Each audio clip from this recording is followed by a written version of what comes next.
Habari Entertainment proudly presents Habari Live. Habari Live.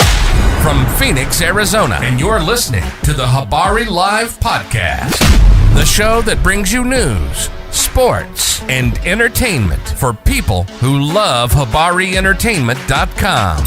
Here are your hosts, Iesha, Jimmy, and Damon Dipleen Ellison. Let's get it going. We are all the way live.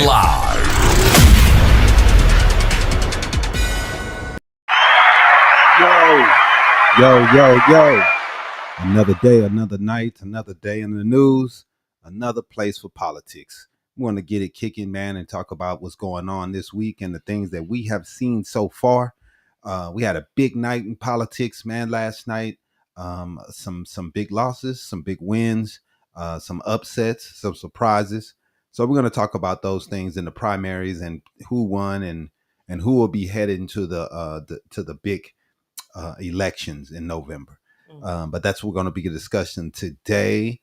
But first, yeah, that's what we're discussing today. But first, I want to say what's up, Iesha. What's going on? What's up? Another day in the life. And, it's been a lot of big shockers that we were discussing already. Some Trump allies lose. And Democrats do also get a warning. The centrist Democrats, they almost lost to another Democratic socialist, but they were able to pull it out. I think that was in Wisconsin. We also going to play a video with gerrymandering backfiring in the South, it looks like so far. So we'll see what happens with that. But that is something that a lot of people are talking about. It looks like the gerrymandering might not have worked the way the Republicans wanted it to. Cheating is their thing. So we have to unpack that because voters went to the polls Tuesday, August 11th, and some of these results were not what the political establishment expected. We had an upset in Wisconsin. We had Mike Lindell, the My Pillow guy. He finally did he concede? I don't know if he conceded yet. He finally conceded. Yeah, he like. But the My Pillow guy needs to go to selling pillows. But he stepped down, so I don't know if he can just get his job back. So you're gonna have to figure out something else anyway. So Mike Lindell, another one of Trump's people loses. And it's one of his most recognizable allies. And he lost in a Republican primary in Minnesota. We had a major progressive victory in Minnesota, also Senate race. We had a 14-term Democratic congressman lose his primary in Connecticut. We have a Republican Senate race in South Carolina that is going to a runoff, despite Trump putting in his endorsement. That doesn't really seem to be helping right now. But we will see what happens, man.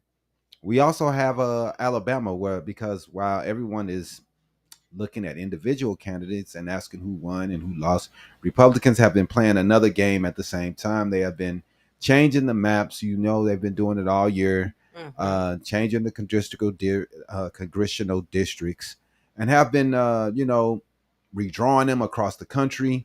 And heading into these midterms, the Republicans believe these maps were potentially going to deliver them, the seats that they needed. Even before the voters cast their votes, they thought they've put themselves in a position to cheat and win. But we'll see what happens on the November ballots. But tonight, we're going to do two things, man. First, the winners and the losers from the primary night. Then we're going to talk about something bigger. What happens when politicians redraw districts because they believe they know how voters are going to vote. And those voters, man, we have to decide if we are going to cooperate to what they believe is the way it's going to be. They've put their heads together and they've figured out how people are going to vote, and they've gerrymandered and they think they have it right. But you never know. Sometimes politics gives you one of those moments where the appropriate phrase really is, you messed around, now you'll be finding out exactly what's going on with these voters and how these voters think. But we'll see, man. The first topic, man, in Wisconsin, David Crowley pulls off the upset. Let's start in Wisconsin because this may have been the biggest Democratic surprise of the night. Milwaukee County Executive David Crowley defeated Wisconsin State Representative Francisca Hong, the Democratic primary for governor. And when we say it was close, we mean it was very, very close. Crowley finished at approximately 39.8%, while Hong finished with 39.4%. So just 4/10 of a vote that he won by. So man, it was really close, man, and difference of only a few thousand votes. They're saying, and this they said it was remarkable because Hong had entered the closing stretch of the election with a significant momentum. They really thought that she was going to win. Some polling had shown her leading the race by enormous margins, but the polling is never fucking right, man. We can never go by Not the until polling, all the man. votes Not are until counted. the votes in, man, because you think you know, but these polls are only talking to a couple people, man, and they're not really talking to mass numbers of people like that. What's up with it, name 5? But instead, David Crowley came storming back. One important factor was the support of outgoing Democratic Governor Tony Evers, who endorsed Crowley late in the campaign. Crowley presented himself as a pragmatic candidate Democrats could put forward in November in the battleground. And now he advances to face Republican Tom Tiffany. This is going to be one of the gubernatorial races. Everybody is going to be watching because Wisconsin remains one of the most political competitive states in America. But there's another reason I think Democrats should study what has happened here. People keep trying to create this national narrative. What's up, Mr. Mondre? That Democrat voters have suddenly become either overwhelmingly progressive or overwhelmingly moderate. Tuesday night once again showed that it isn't that simple. It's not always a straight line. Democrats chose Crowley, and Minnesota Democrats, which we're going to talk about shortly, went in a different way. So we don't know exactly what's going to happen, man. The Democratic electorate is not moving uniformly. Different voters want different things in different states.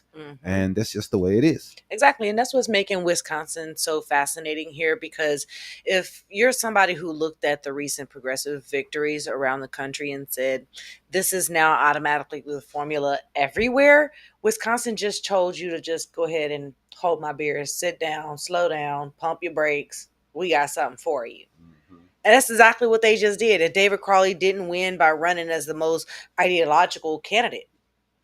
He won by representing and presenting himself as someone that the voters believed could govern the state completely, statewide.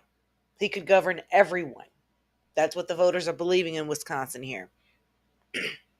And at the same time, I wouldn't look at Francisca Hong's performance as, say, progressives were rejected, but she lost by less than half of 1 percentage point. She came pretty close. That means that there is still an enormous progressive constituency inside the Democratic Party. Yep. So the lesson here isn't necessarily one that faction defeated the other. It's more of a lesson that the Democrats may be going into the November with a coalition that remains divided over strategy and united under defeating the Republicans. And I think that's exactly what they're going to do here.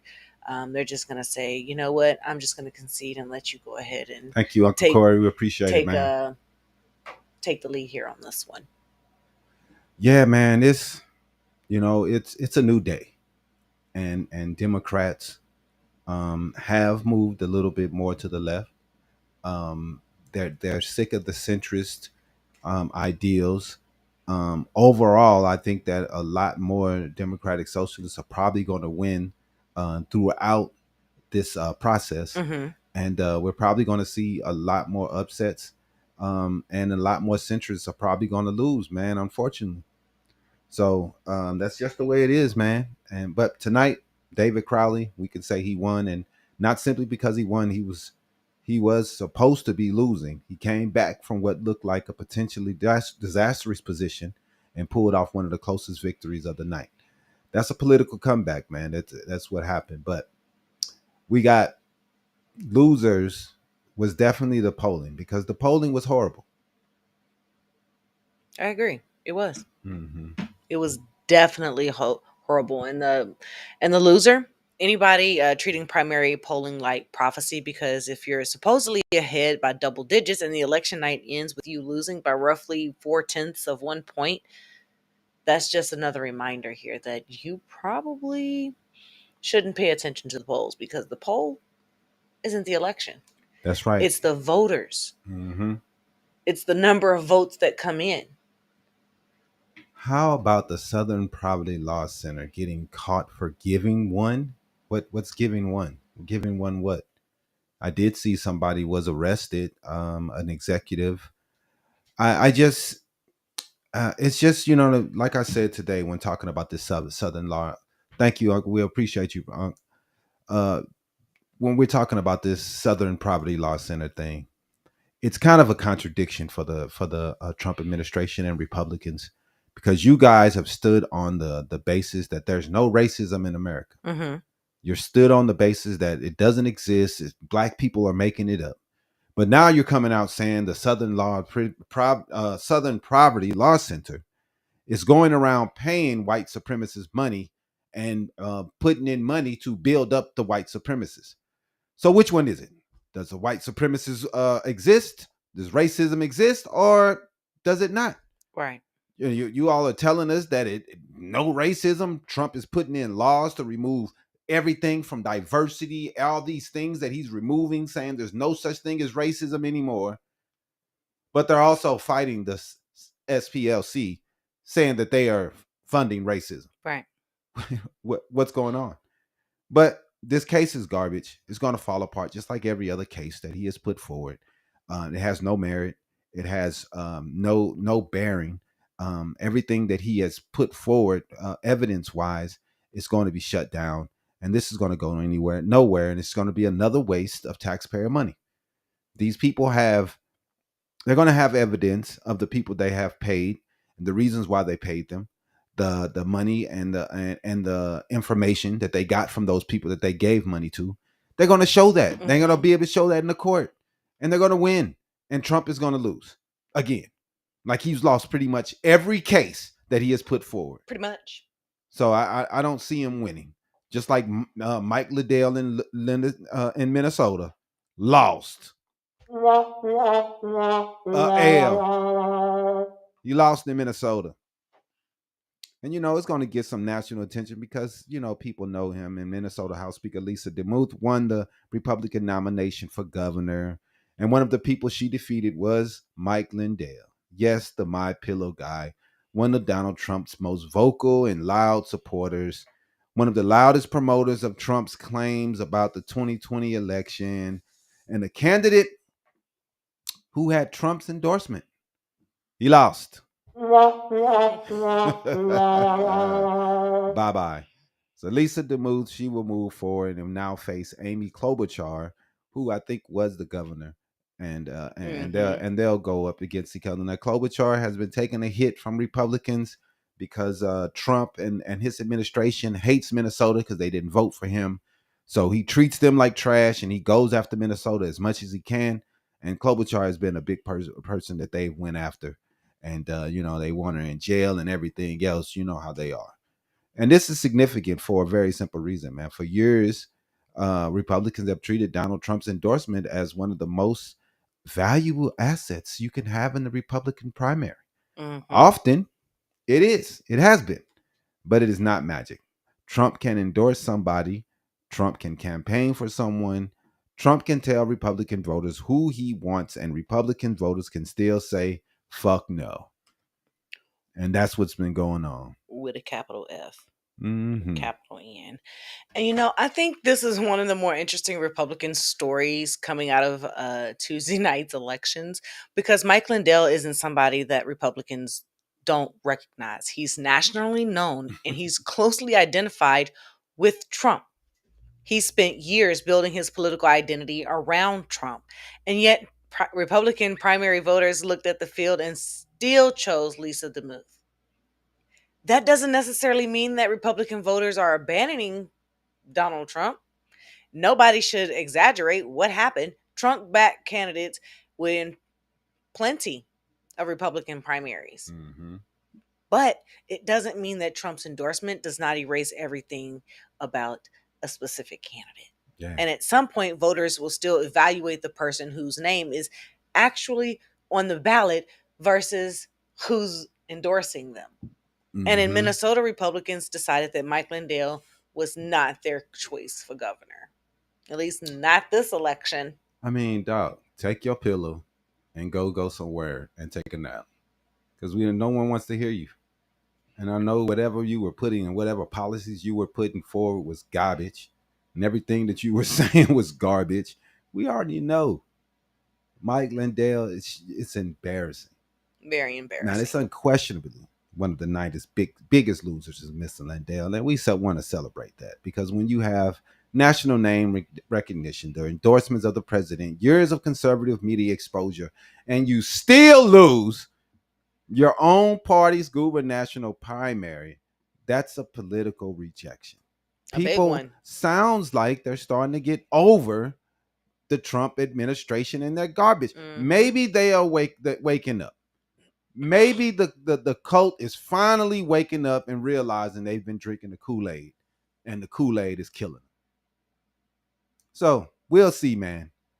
But we got Amy Klobuchar. She did win the Democratic governor primary over in now here's an important correction for some of the early summaries circulating online. Lisa Demuth is not facing Peggy Flanagan for governor. She is facing Klobuchar. Klobuchar won Minnesota's Democratic gubernatorial nomination, which means Minnesota is now positioned to elect its first woman governor. Oh, she wasn't the governor? What was she? She must have been a senator or something. Klobuchar. Can you see? Because I think dude was the governor. Bald head dude. I can't remember his name. Well, she's now. going for Senate now, so Who? Klobuchar, right? No, we talking about governor. Okay. Who was I forget. I can't remember Minnesota's governor name. I don't know how they've been talking about him for I don't know how long. Tim Walz. There you go, Waltz. So what was Klobuchar? She must have been a senator. Can you see for me? But I forgot. I thought she was the governor, but they always talking trash about her. So I'm guessing she was a senator. Yeah, she's a senator. Yeah, okay. All right. So I just said it. She's going in a Senate race. No, she's going for the governor now, if I'm not mistaken. That's what we're talking about. Okay. Yeah, you're right. So yeah, man, we'll see, man. We'll see, man. You can't wake them up, Chris. I don't know, man. But Klobuchar did win Minnesota's gubernatorial nomination, which means Minnesota is now positioned to elect its first woman governor, regardless of which major party candidate wins in November. And Klobuchar is a formidable opponent. She is very known. A lot of Republicans did go in on her a lot, but she's already won statewide elections repeatedly as a United States Senator, as we were saying, and she's got enormous name recognition. Mm-hmm. She's run nationally, and she's built a political identity that appeals to a lot of moderate Democrats, many independents, and some suburban voters who might otherwise consider Republicans. Now she may have a chance. Yep. You're right. And then Minnesota is also showing us something about the Democratic coalition, because on the very same ballot where voters selected Amy Klobuchar for governor, they went much more progressive in the Senate race, which brings us to Peggy Flanagan. Yeah, so I mean, Minnesota's Lieutenant Governor Peggy Flanagan, she defeated Congresswoman Angie Craig for the Democratic nomination in the U.S. Senate. And this wasn't just some tiny ideological protest vote. Flanagan won decisively. The Senate primary became heavily focused on immigration policies and ICE. And Craig faced criticism from progressives over her previous support for the Laken Riley Act after later distancing herself from the position. But Flanagan ran aggressively against Trump's administration's immigration enforcement policies, and the Democratic voters rewarded her by electing her for the primaries this year. And if she is elected in November, Peggy Flanagan will become the first Native American woman elected to the U.S. State Senate.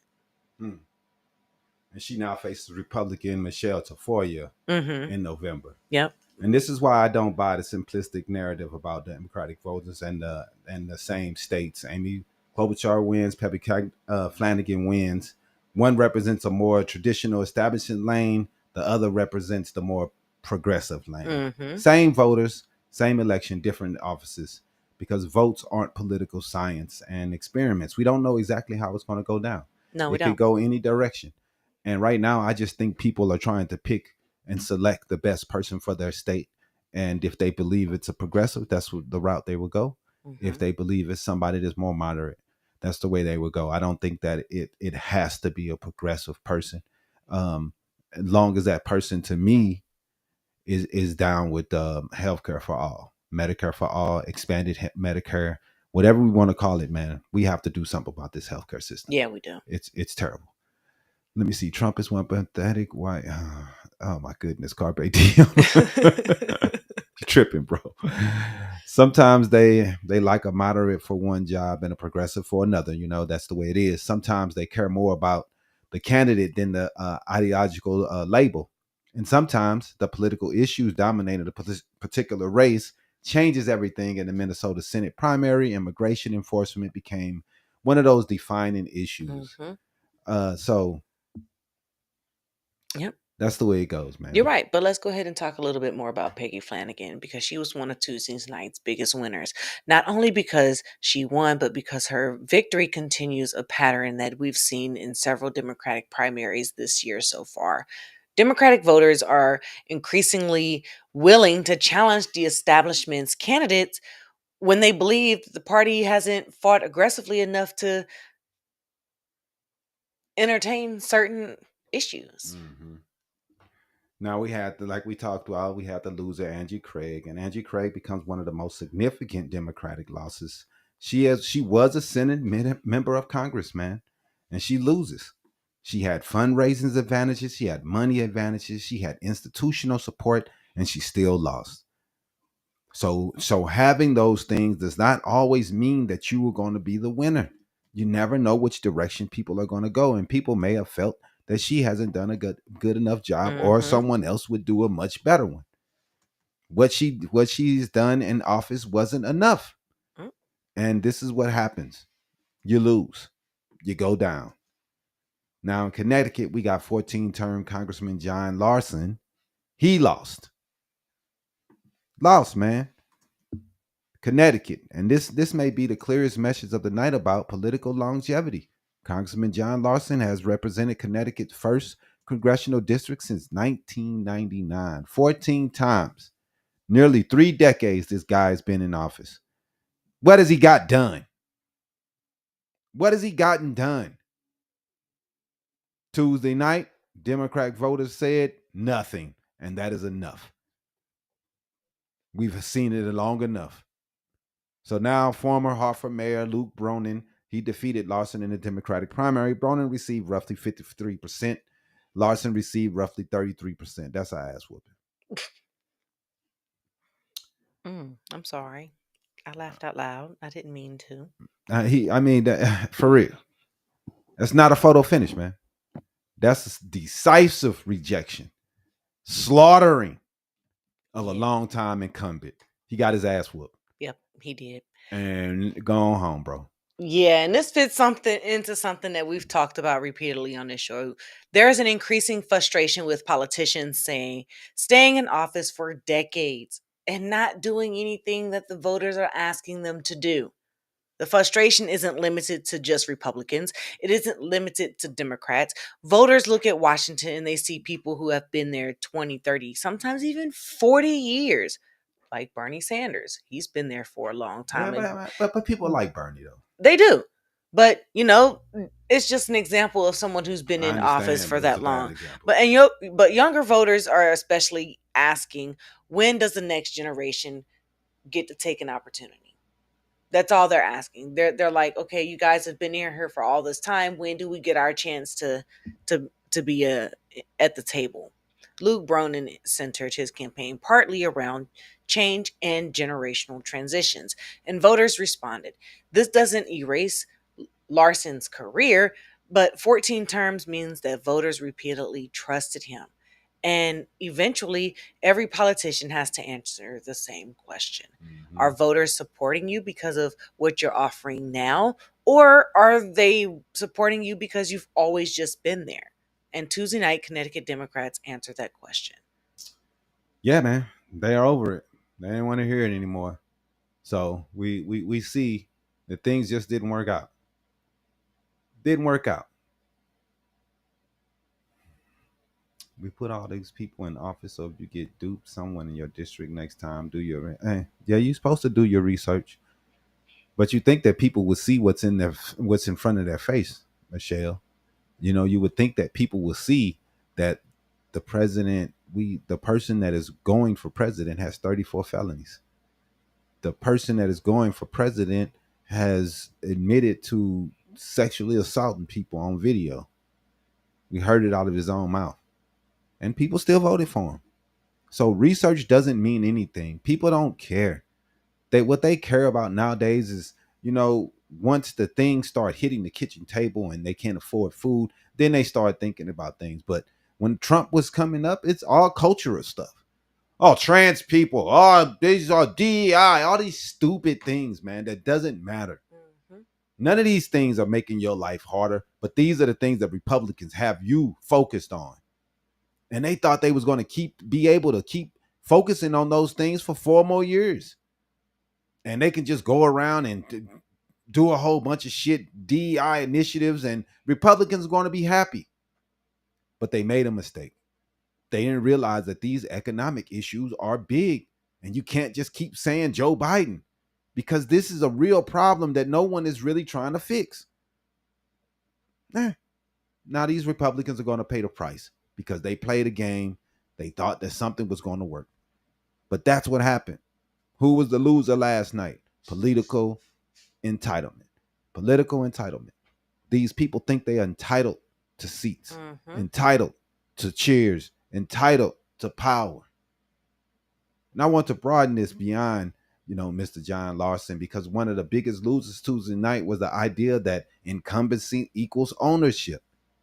Not today. That seat doesn't belong to you. The governor's office doesn't belong to you. You can't run a third term, Trump. This is for the people. The Senate seat doesn't belong to none of these people. The Congressional District doesn't belong to you. You don't own it. You don't own it. But those seats belong to the public, man. And politicians are temporary employees that we put in place. Yep. And primaries are the performance reviews. For we can say, you know what, you got an F. Now get on out of here. We didn't like nothing you did. Sometimes you just get renewed. You get bounced. You get owned. Sometimes the voters hand you a cardboard box and an L. And say, take this and go on to the crib, bro. Walk you out the door. That's the way it is, man. And right now, people are pissed. What we've led into the office, what we've led into the presidency, because people don't want to vote. They want to play games, act like nothing matters until it knocks on their goddamn door. Now we see Trump, he backed Darline Graham, and now she's forced into a runoff. We'll see how that goes. I don't know. Did you see an update on it? This in South Carolina. And another clarification here. This is a special Senate election following the death of longtime Senator Lindsey Graham. Now they want to put her sister in place, who is insanely. Why wouldn't you just do it on your phone? Her sister in place, who doesn't have any political background. Doesn't have anything in politics, never done anything. But, they're trying to put her in place to run the seat. And her name may be enough to get her in. Yeah, they say she's supposed to be running against Ralph Norman. Yeah, man. So, I was saying, has there been updates on the runoff? But she was appointed to temporarily fill the seat. She entered Tuesday Republican primary with some say was an enormous advantage. She's a sitting senator. She's carrying one of the most recognizable political names in South Carolina. She's backed by Trump. She's backed by Governor Henry McMaster's. She's backed by Republican Senate leadership. And she still couldn't get 50%. Now she's headed into an August 25th runoff. Okay. So now they got to do another election because I guess they tied. Yeah. Or she didn't get the amount of points that they needed her to get to win. Yep. So they are doing a runoff election. I just thought that they was still count votes, but yeah, I was wrong on that. But anyway, now the runoff August 25th, and Congressman Ralph Norman, will be the running person she's running against. But oh man, dog, it's like I said, the endorsement of Trump, the power of Trump doesn't seem to be as powerful as it was just a couple years ago. Right. And this is another example where another race where we have to be careful of using the phrase Trump lost, because Darline Graham she's still finished among the top two, and she can still win the runoff. But if you're Donald Trump, you're endorsing somebody because you're trying to close the deal. You don't endorse the sitting senator with a famous family name, so she can't barely survive into another election for another 2 weeks. Right? So Ralph Norman now gets a second shot, and runoff elections are completely different than the original election. And the turnout probably is going to drop. And the most motivated voters are dominant. Everything resets. So South Carolina says it isn't over yet. Not even close. Yeah. So we're going to see what happens on August 25th. You never know how many people are going to show up for a runoff. You know, the amount of people that may have shown up the first time, the numbers may drop off. You may have an increase. It matters what happens. We'll see, man. I hope they have a good Democrat in South Carolina to run against them, because, man, I got to get these Grahams out of here, man. They haven't done anything for anyone. The country, South Carolina, no one. Get them people out of there. So Alabama is where redistricting gets real, man. And Alabama Republican Rhett Marques won the GOP nomination in Alabama's 2nd Congressional District in November. He will face Democratic Congressman Shomari Figures. Normally, that would simply be another congressional matchup, but this district tells us the larger story of 2026. Because the district itself has changed. The Republicans have cheated, drawn the districts the way they want. But Figures won election in 2024 after court-ordered redistricting created an opportunity for Black voters in Alabama to elect a 2nd congressional representative of their choice. Figures became one of the 2 Black members of Alabama's congressional delegation. Now the map has changed again. Republicans believe the newly configured district gives them a much better opportunity to defeat him. So they got to go to the maps to win. It's such bullshit, man. But the Associated Press reports the district's Black voting age population has reduced for about 48% to around 40%. So when we talk about gerrymandering, this isn't some theatrical classroom discussion. This is real life, man, and people are really paying the price for this. They took away 8% of the voting power of these people, hoping they can overwhelm the 40% with Republicans. But this is real, and there are real communities, there are real voters, there's real people that's suffering, man, that those lines determine which voters are grouped together when they're elected, they're electing their representatives, and which ones aren't. But the cheating will remain, and they will keep going until they win. Yep. And that's what people sometimes misunderstand when it comes to gerrymandering. Nobody's changing your individual vote. Your ballot still will say one person, one vote, but the manipulation comes from deciding which voters vote together. And let's take one Democratic community and split it between 3 Republican districts, right? That's called cracking. And take Democratic voters and pack as many of them as possible into one overwhelmingly Democratic district. That's packing. Right. Either way, you can reduce how effectively voters choose.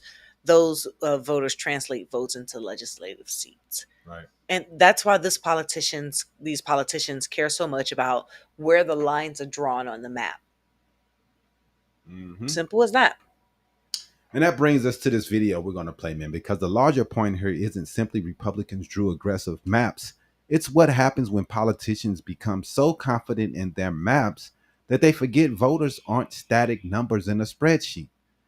The post we're about to show is titled F Around and Find Out. And underneath, one of the strongest themes in the discussion is voting. People saying if we voted consistently, we wouldn't keep ending up here. Primary politicians who aren't doing their job vote in every election, hold people accountable. And one comment basically sums up the political risk Republicans face. You made people angry, and angry people vote. So let's go ahead and run this video, gerrymandering here, man. I want to point out something going on specifically about black political power that I think Republicans did not expect. Because Republicans all over the country this year have taken the Supreme Court, the U.S. Supreme Court's dismantling of the Voting Rights Act, and they have used it to start a radical effort to constrict black voting power in the United States of America. In state after state, Republicans have been engaged in redrawing congressional districts, not just to entrench themselves in power, but specifically to take power away from minority voters and black voters in particular. Well, in response to that, we are now seeing in state after state that people have something to say about that, too. Take South Carolina. Earlier this year, Republican legislators in South Carolina, they were steaming ahead with a plan to dissolve the state's only majority black district, the seat held by the state's only black congressman, James Clyburn. That effort to box out James Clyburn drew protests, but it also drew voters in numbers that alarmed South Carolina Republicans. The first day of early voting in the South Carolina primary saw record-breaking turnout. Nearly 5 times more Democrats than Republicans cast ballots. Many of them said they were out at the polls to send a message, specifically to try to stop the redistricting plan to take away Clyburn's seat. And guess what happened next? That very same day, that first day of early voting, South Carolina Republicans got scared and scrapped their plan. The Republican state Senate leader warned his colleagues, quote, "People will vote when they're angry, and I think we've made some people mad." South Carolina. Also take a look at Georgia. Republicans in Georgia tried the same thing, tried drawing up new congressional districts to entrench themselves and to dilute and thereby deny black political power in the state of Georgia. As soon as the U.S. Supreme Court gutted the Voting Rights Act, Georgia's governor called a special legislative session to redraw the state's maps.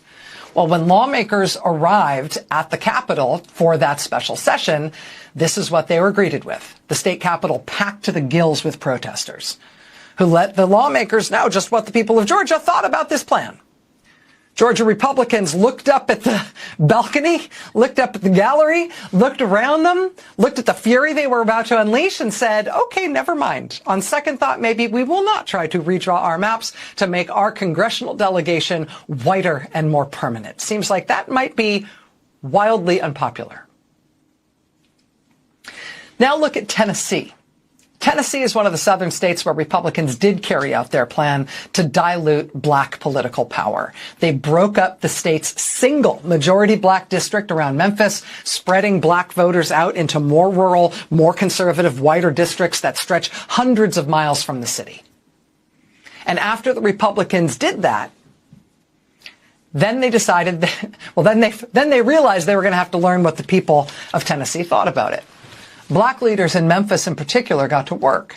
Pastors and organizers and activists and civic groups and unions held voter registration drives, organized rallies, worked the phones, knocked on doors, all in an effort to channel their neighbors' indignation and anger into action. In Memphis, the Reverend Earl Fisher of the Abyssinian Missionary Baptist Church said, quote, "I think in a lot of ways this awoke a sleeping giant. I don't think Republicans have anticipated or accounted for a mass mobilization effort." Well, sure enough, when Tennessee held its primary a few days ago on Thursday, Democratic voter turnout in Memphis's majority black Shelby County surged to the highest level in a decade. More than double the turnout percentage for similar contests that were held just 2 years ago. The next day, Reverend Fisher told the Washington Post, quote, a night like last night lets you know it's not all in vain. Though he said he's not taking a victory lap. Black Tennessee Democrats will be up against long odds in November, these newly drawn congressional districts. But last week's turnout is a big first step and one that is rattling Republicans.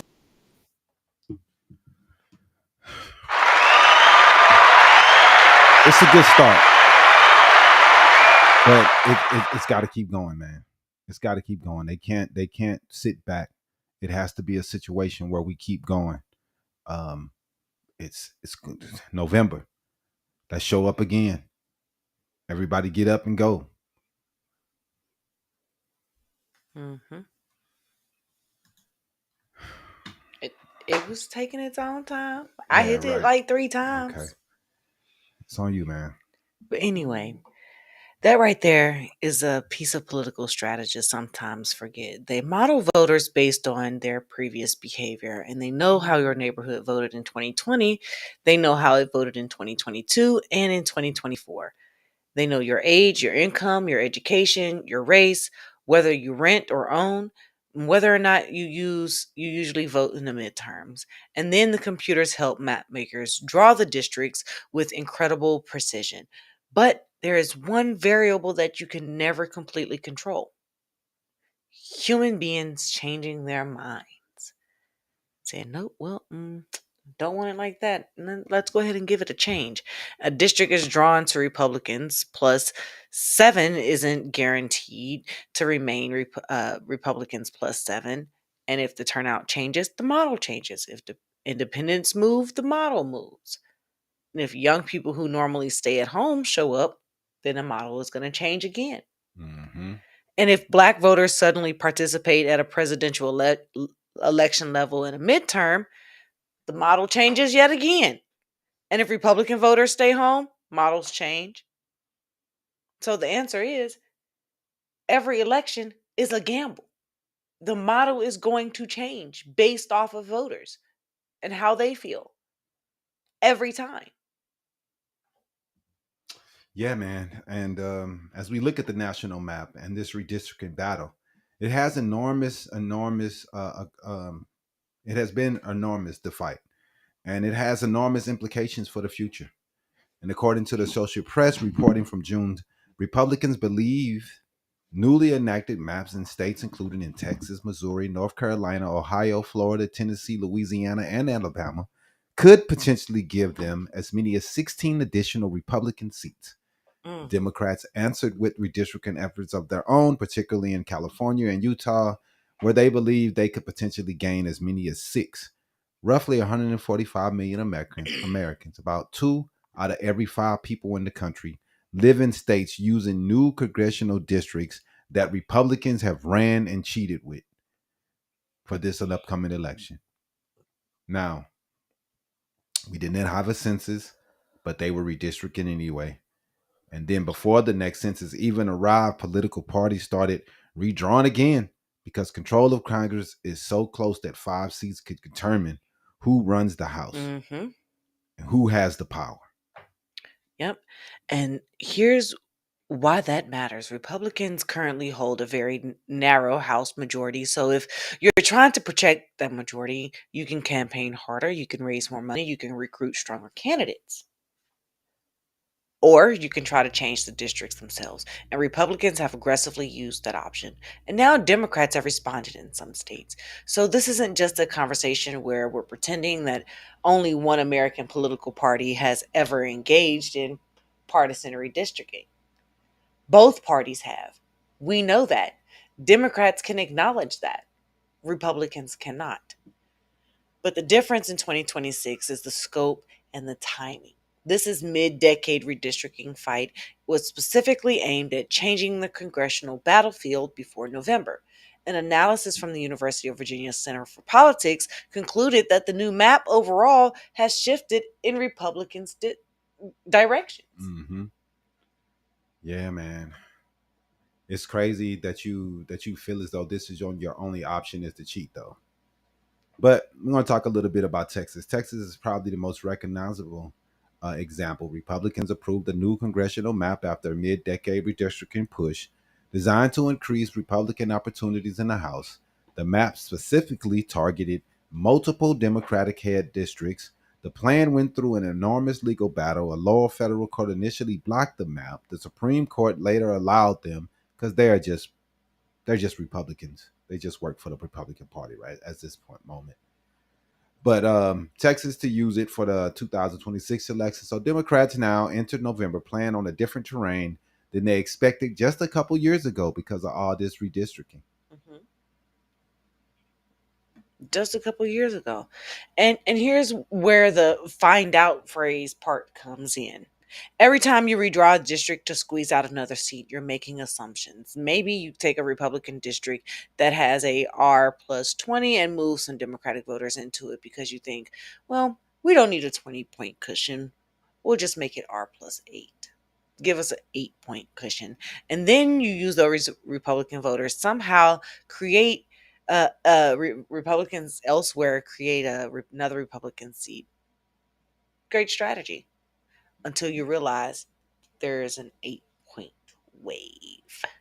Now, instead of protecting one safe seat, you've created 2 competitive seats without realizing. And that's the risk of aggressive gerrymandering. Right. You can create more favorable seats, but sometimes you're also creating more fragile ones than you need to. Yeah. Now you're pitting 2 seats against each other. Yeah. Not smart, man. But we got a case in Alabama, man, and we're going to test it. They're going to test it. We're going to see what happens.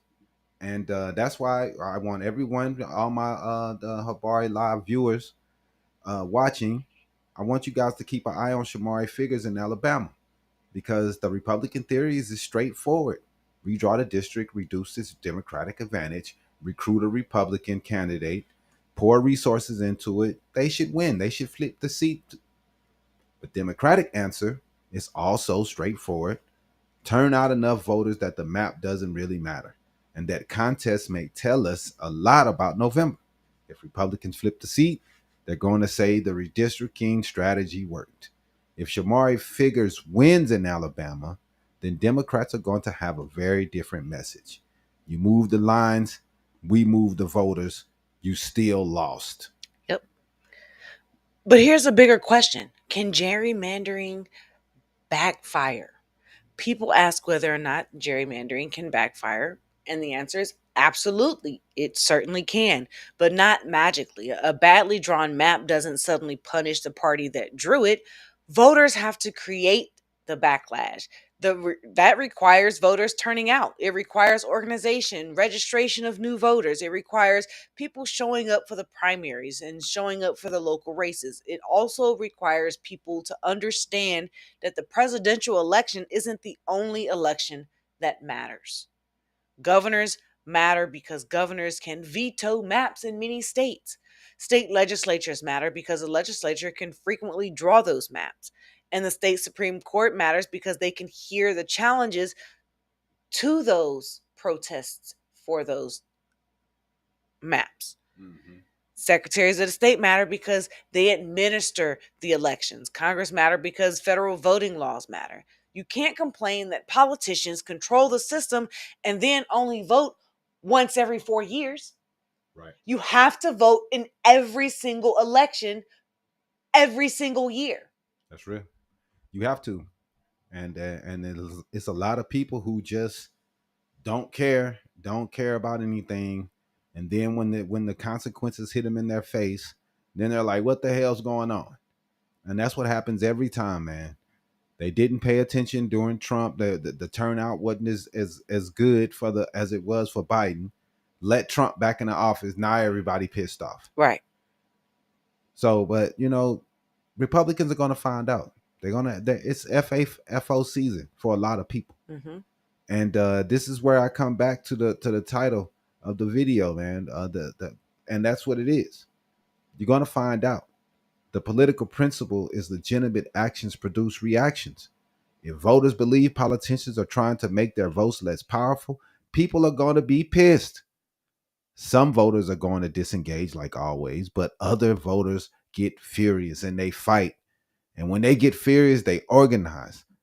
We've seen this throughout American political history. It goes on every time. When Obama won, you had the Tea Party. Mm-hmm. It happens every time. You restrict something, people organize. You ban something, people organize. You eliminate representation, people organize, people fight. You can't assume certain voters won't participate. Sometimes they show up specifically because you assumed that they wouldn't. That's why voter suppression and gerrymandering are ultimately a mission of something. Politicians understand that. And that's the power that we have in voting. And if voting didn't matter, nobody would spend millions of dollars changing district lines, cheating, going to the Supreme Court, trying to get this done. And all these people sitting around, voting doesn't matter. And they doing all this cheating, doing all this stuff to try to make sure that they have the districts they want. It matters. Right. Nobody would argue over voter ID. Nobody would vote over polling location. Nobody would challenge ballots. Nobody would spend billions of dollars to persuade you that they understand your vote. Right. The question is whether voters understand it. And do you understand what you're voting for? Get your ass up. Read something. Don't listen to the same news broadcast every day. Get different information. Don't listen to just online podcasts and people like us. Make sure you're finding out other information and making sure that you can verify what you are listening to and what these people said. Because a lot of people have an agenda. And their agenda is what they're trying to push. Me, I'm just trying to push the facts. And I can have a political which way I lean and who I care. I am definitely more liberal and always have been. But at the same time, I want you all to know the truth, regardless of which side you are on. I don't want to give you bullshit information to make you make a decision just because I want you to. And I'm going to sit here and lie to make you make that decision. And that's what a lot of these podcasters and people do. They make up anything just to get you to go on their side. I'm not going to do that. I'm just going to tell you the factuals and the actuals. And if you don't agree with that, that's fine. You make your decision and vote for who you want to. But I'm definitely not going to lie. I'm definitely not going to make up things. I'm definitely not going to misconstrue facts just to make things look my way. And I think that's whack. And a lot of these people do it. You find them doing this shit all the time. Right, bro. Carpe diem. They know they don't read. So they just say anything because they know they're not going to go and look into it. They're not going to ask any questions. And if you're not asking questions, man, that's when you're falling for anything. That's when you're drinking the Kool-Aid. Who doesn't ask questions? Who's just going to listen to someone and just immediately believe it? Right. I don't care who it is. So let's close this out, man. Primary night, we learned a lot, man. And with this discussion with our people, we saw some winners and some losers. Winner was David Crowley. He came behind and pulled off one of the biggest upsets of the night.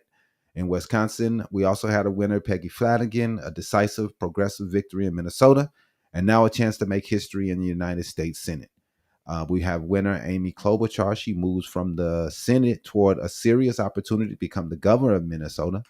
And we have also a winner, Lisa Demuth. She defeated a nationally known Trump-backed idiot candidate and emerged from a crowded Republican field.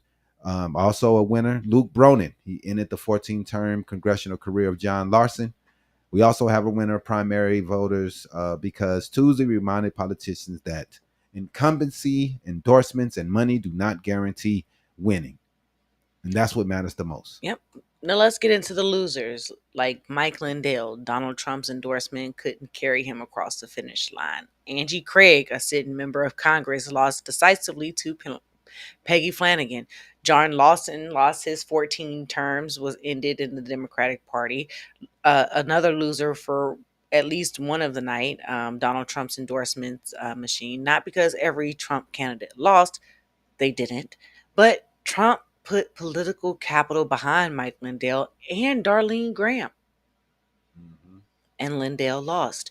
Graham couldn't afford a runoff, and that's not the result that the White House actually wanted. And one potential loser we're not ready to call yet is the gerrymanderers, because those results don't arrive until November. We'll see what happens in the November elections, which is only a few months away. Months away, man. You know, I mean, if I look into my crystal ball, my crystal ball should be showing that the Republicans are getting their ass kicked in November. I foresee them too. That's what should happen. Majority of the Republicans should get their ass whooped. From what we have seen in office right now, man, it's insane. We got to get these people out of here. But here's what I think Tuesday night really told us, man. There isn't one national political wave yet, man. Democrats have to do a little bit more. They got to keep working, man. Wisconsin Democrats chose a moderate. Minnesota Democrats gave progressives a major Senate victory. So it's not straight down the line. Automatic Democratic socialists are going to win right now. Connecticut Democrats threw out a veteran incumbent. Minnesota Republicans rejected Mike Lindell and his pillows. South Carolina Republicans refused to simply hand Donald Trump endorsed candidates the nomination. Different states, different voters, different messages. And that's democracy, man. It's nasty. It's messy. It's ugly. It's unpredictable. You don't know what's going to happen. You think you do. But it's also frustrating. Frustrating because you wish that we could get onto a platform that we all can move this country forward in a way that it'll be helpful. But we all have different ideas of what helpful is, and that's what this political process is all about. But unpredictable isn't exactly what political machines hate, man, because machines are built around assumptions. Yeah. And November is now going to test one gigantic assumption. Republicans spent an enormous political energy changing the congressional districts because they believe those districts will help protect the House majority. Democrats believe voter anger can overcome at least some of those structural advantages. One side has maps, the other side believes that it can create the turnout that it needs to overturn those maps. And ultimately, there's only one way we're going to find out. Yeah, voting. Man. Yeah, vote it up, man. It's going to have to wait and see. But you need to get out there and vote too. Yeah, man, I agree with you, Hannibal. He was a better president than George Bush.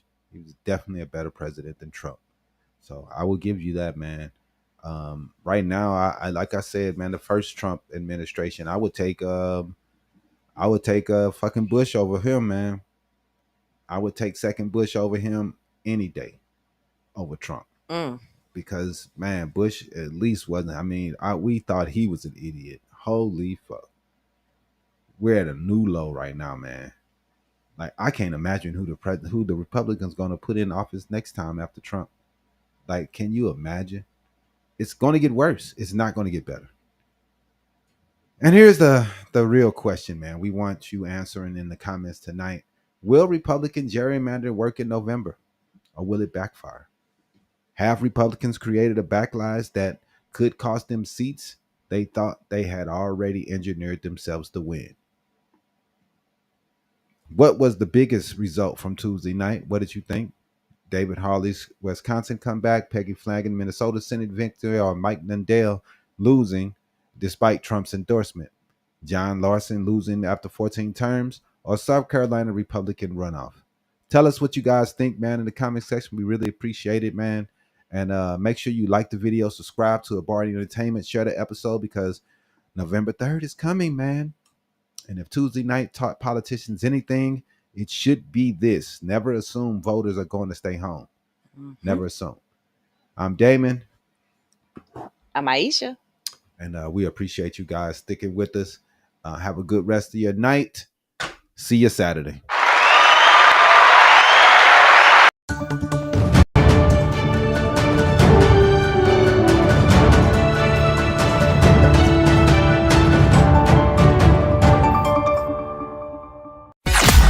Thanks for watching another episode of Habari Live. Make sure to subscribe to our YouTube channel and get updates on news, the podcast, and more. Follow us on Facebook and Twitter. And don't forget to visit www.habaryentertainment.com. See you next week. Peace.